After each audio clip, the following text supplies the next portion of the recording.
Rabbi इश्रह ली सदरी व यस्सिर ली अमरी वहलुल उक़दतम मिन लिसानी यफ़क़हू क़ौली। बिस्मिल्लाहिर्रहमानिर्रहीम। आज का हमारा टॉपिक है एराब के मुतालिक, यानी अरबी ज़बान के बाज़ कलिमात के आखिर में कुछ ना कुछ तब्दीली होती रहती है, ठीक है, जिससे माना में कोई फ़र्क नहीं पड़ता। जैसे किताबुन, किताबन, किताबिन, यानी दो ज़बर, दो ज़ेर, दो पेश, ठीक है। इसम के आखिर में ये तब्दीली होती रहती है, लेकिन फ़र्क माना में कोई नहीं पड़ता।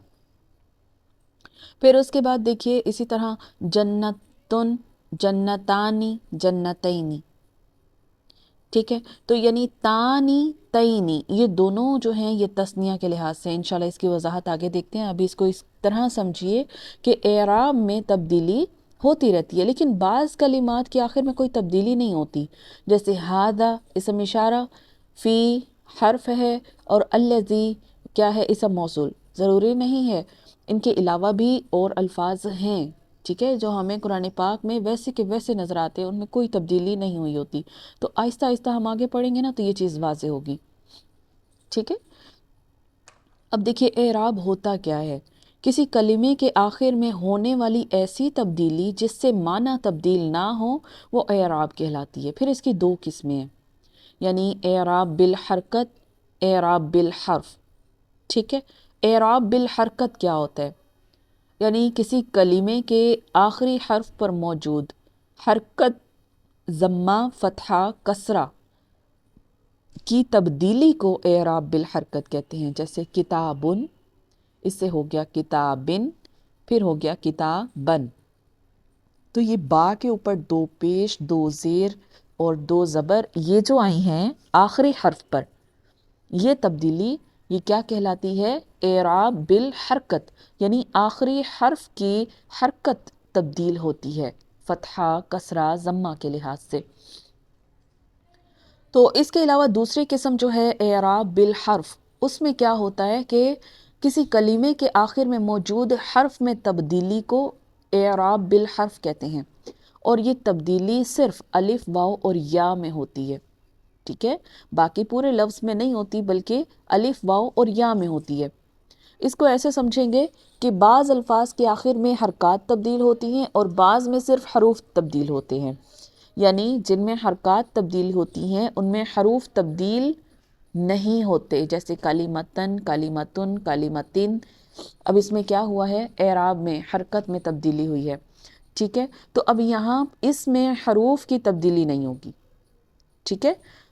हम ये देखेंगे कि एराब बिल हरकत जो है वो तीन किस्म के अस्मा पर होता है। एराब बिल हरकत, जिसके आखिर से हरकत तब्दील होती है, वो तीन तरह के इसम पर होता है, जिसमें सबसे पहले है वाहिद इसम, ठीक है। तमाम वाहिद इसम चाहे वो मुज़क्कर हों या मुन्नस, उनमें एराब की तब्दीली हरकत से होती है। मुस्लिमुन, मुस्लिमन, मुस्लिमिन।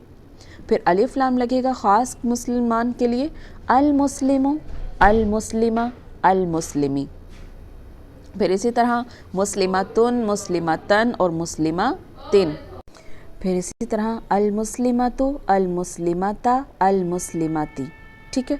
फिर अल्लाहु, अल्लाह, अल्लाही, मुहम्मदुन, मुहम्मदन, मुहम्मदिन, किताबुन, किताबन, किताबिन।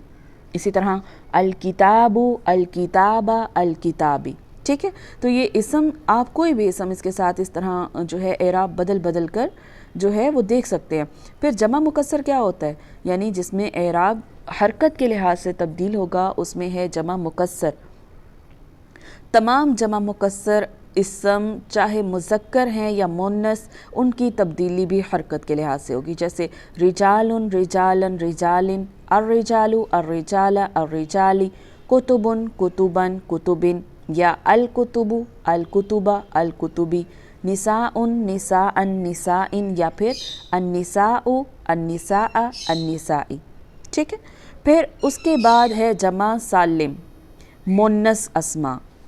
इन अस्मा में भी हरकत की तब्दीली होती है, लिहाजा इस सूरत में सिर्फ एक तब्दीली लाहक होती है, यानी तब्दील शुदा हालत जो है उसकी हालत नंबर 2 जो हालत नंबर 1 के भी कायम मकाम होती है। बट ये हालत जो बदली है, हालत नंबर 2 हुई है, حالت نمبر 1 کے بھی برابر ہے۔ دیکھیے اصل حالت جو ہوتی ہے کسی بھی اسم کی وہ حالت رفعی ہوتی ہے، جیسے جمع ہم نے بنائی یعنی مسلماتن، تا دو پیش حالت رفعی، تو کیا ہے یہ حالت رفعی، حالت نمبر 1۔ تو حالت نصبی اور جری، اس کو آپ کالم سے اس طرح سمجھیے، دیکھیے 3 کالم بنائیں گے، یہاں پر ہم لکھیں گے حالت رفعی، پھر لکھیں گے نصبی، پھر لکھیں گے جری، ٹھیک ہے۔ اب رفعی میں کیا ہوتا ہے، مثال کے طور پر جمع سالم مونس ہے مسلماتن، تو نصبی میں ہوگا مسلماتن نہیں ہو سکتا، مسلماتن رہے گا۔ پھر اسی طرح جری میں بھی مسلماتن رہے گا، ٹھیک ہے، اس میں تن نہیں ہو سکتا۔ نصبی اور جری میں دونوں ایک ہی سائن رہے گا۔ اب دیکھیے جو ہم پڑھ رہے تھے، کیا پڑھ رہے تھے کہ جمع مونس سالم یعنی ان اسماء کی حرکت کی تبدیلی ہوتی ہے، البتہ کیا ہے کہ صرف ایک ہی تبدیلی لاحق ہوتی ہے، جو ابھی ہم نے دیکھی نصبی اور جری میں کیا تھا، ایک جیسی حرکت تھی، بالکل وہی بات کہہ رہے ہیں، ٹھیک ہے۔ جیسے مسلماتن سے مسلماتن، یا پھر المسلمات سے المسلماتی، المسلماتی، نصبی اور جری دونوں میں یہی آ جائے گا۔ اسی طرح مؤمنات مؤمناتن یا مؤمنات المؤمنات المؤمناتی، تو یہ کچھ مثالیں آپ کو دی ہوئی ہیں جو جمع سالم مونس کی ہیں، ٹھیک ہے۔ پھر اس کے بعد بات آتی ہے اعراب بالحرف کی۔ اعراب بالحرف سے مراد اسم کے آخر میں حرف کی تبدیلی ہے، ٹھیک ہے۔ اب یہاں پر اب کیا ہو رہا ہے، یہاں پر حرف بدل رہا ہے، یہاں پر اب حرف بدل رہا ہے، ٹھیک ہے۔ تو اب یہاں پر کیا ہونا چاہیے کہ اعراب بالحرف جو ہے اس کا تعلق جمع سالم مذکر اسم سے ہے، جمع سالم مذکر اسم سے، اور اس نوع میں بھی ایک ہی تبدیلی ہوتی ہے، جیسے مسلمون سے مسلمین، واو ہٹ کے یا آ گیا، واو نے یا کی جگہ لے لی، مسلمین مسلمون سے مسلمین، مسلمین نصبی اور جری دونوں حالتوں میں یہی ہوگا۔ پھر ہم نے پڑھا کافرون، اس سے بھی کافرین یا کافرین دونوں ایک ہی ہوگا، الکافرون یا پھر الکافرین، دونوں واو جو ہے یہ حالت رفعی کو ظاہر کر رہا تھا، اور یا نون جو ہے اب یہ نصبی اور جری دونوں کو ظاہر کرے گا، ٹھیک ہے۔ اس طرح مزید مثالیں بنا سکتے ہیں۔ تو یہی آپ کا ہوم ورک بھی ہے کہ آپ نے کیا کرنا ہے، حالت رفعی، نصبی اور جری کے لحاظ سے اعراب بالحرف اور اعراب بالحرکت کی 5 مثالیں کرنی ہیں، ٹھیک ہے انشاءاللہ۔ سبحانک اللہم و بحمدک، نشہد ان لا الہ الا انت، نستغفرک و نتوب الیک۔ السلام علیکم ورحمۃ اللہ وبرکاتہ۔